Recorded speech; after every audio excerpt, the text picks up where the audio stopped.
Hello, c'est Sébastien, je suis avec Geoffrey et je veux dire un peu, ou même beaucoup, qu'est-ce que lui fait dans la délégation et l'automatisation. Alors je te remercie Geoffrey, salut. Salut, ravi d'être avec toi. Bon, en tout cas c'est un plaisir parce qu'on se connaît depuis un moment. Ouais.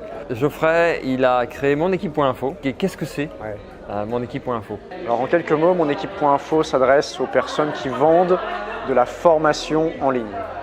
Et on les aide en fait sur tout l'aspect assistance technique. Donc c'est tout ce qui va toucher au site web sur lequel les visiteurs arrivent, tous les systèmes de paiement sur lesquels on va faire les encaissements pour aller derrière livrer les formations dans des zones membres.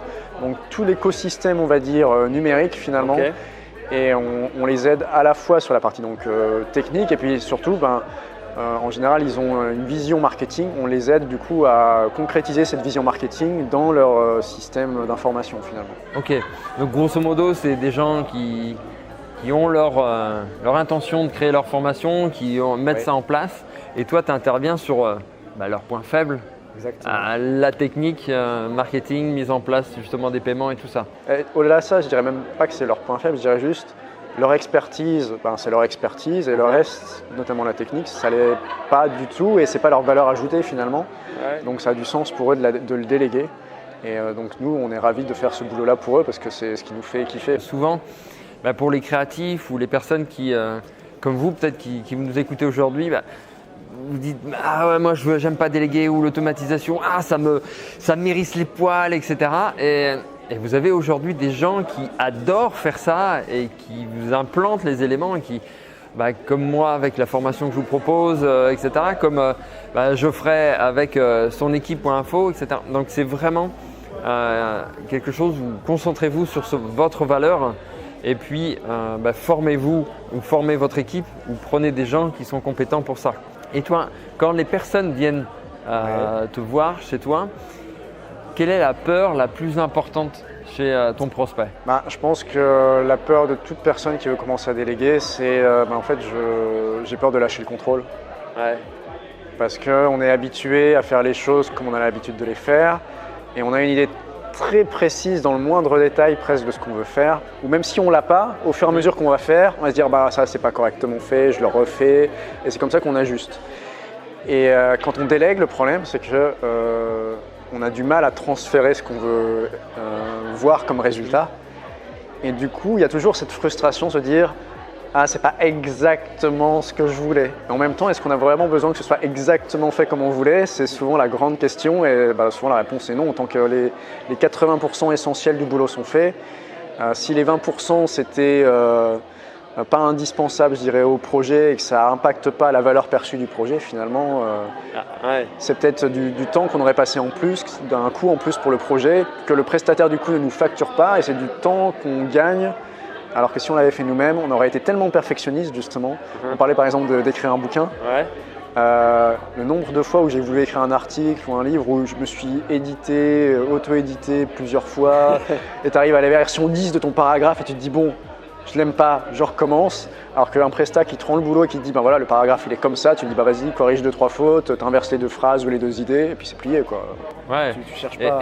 Et justement, quel est le conseil que tu pourrais transmettre à ceux qui nous écoutent, qui nous regardent aujourd'hui, justement par rapport à ça, pour dire ok les gars, arrêtez d'être perfectionniste, au final vous perdez du temps parce qu'au lieu de passer 1 heure, vous allez passer 10 heures à refaire votre article, refaire votre contenu ou votre mise en place, sauf que si en principe vous serez passé 1 heure, vous avez perdu 9 heures. Et si votre coût à l'heure est de 100 €, de 200 €, imaginez, faites le calcul. Ça vous fait 1800 € de perdu, alors que peut-être que votre prestataire vous coûte 500 € pour la même tâche. Et puis, boum, il vous aurait fait ça en 1 heure rapidement, quoi. Je pense qu'il y a deux… Parce en général, quand on travaille seul, on est aussi dans le côté je veux vendre de l'excellence, donc je fais tout dans l'excellence.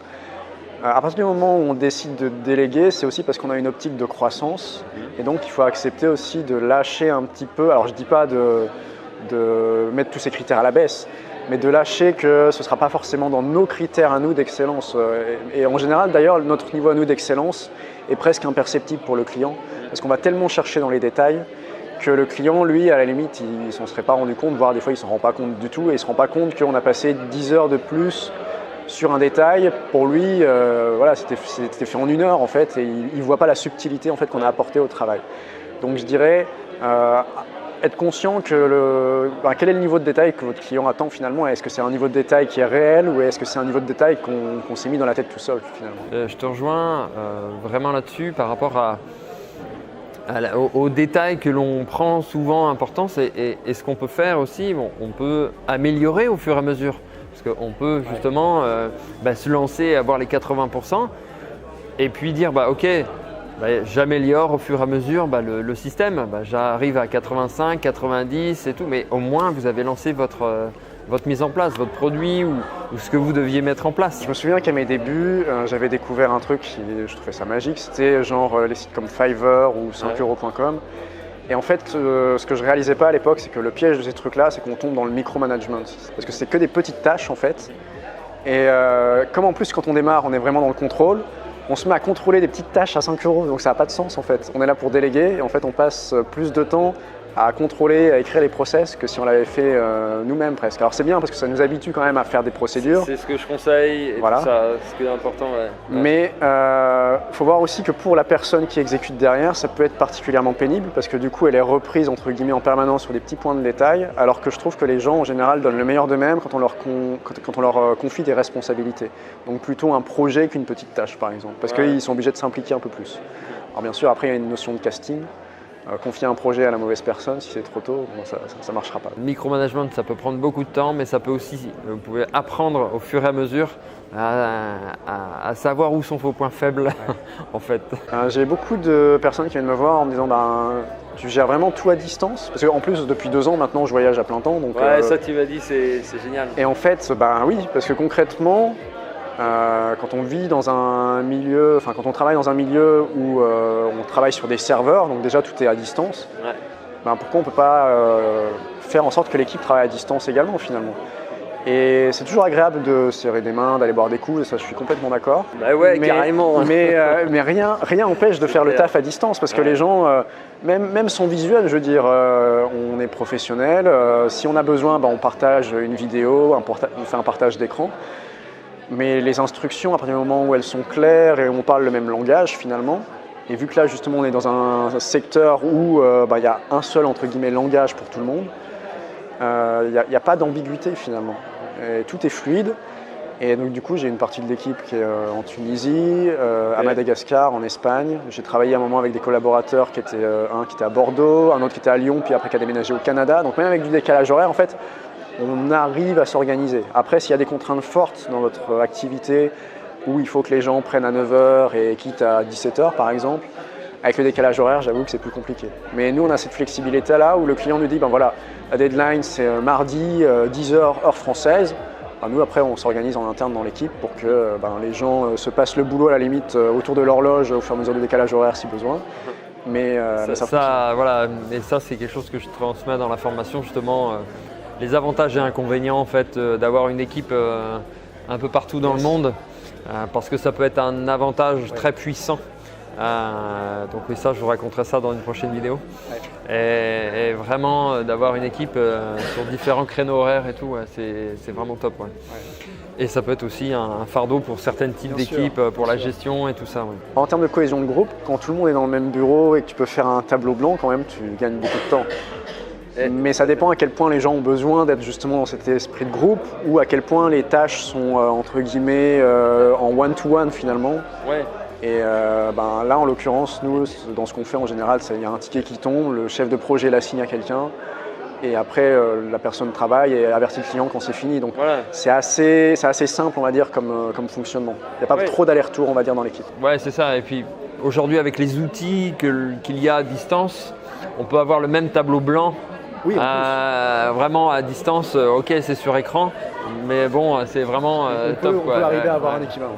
Allez, raconte-moi une anecdote croustillante, justement, un truc qui t'a surpris dans une équipe à distance ou par rapport avec les personnes, ou une histoire justement sur le travail à distance. Et en fait, je me suis rendu compte que même si on était à distance et même s'il y a des gens de l'équipe avec qui je bosse depuis plusieurs années et que je n'ai entre guillemets jamais rencontré, il y a quand même un esprit de famille qui s'est créé Et j'ai quand même réussi à avoir une de mes assistantes qui une fois est venue à Paris, de Tunisie, et qui maintenant est installée en France, du coup, vers Aix-en-Provence. Yes. Donc j'aurai probablement l'occasion de revoir prochainement.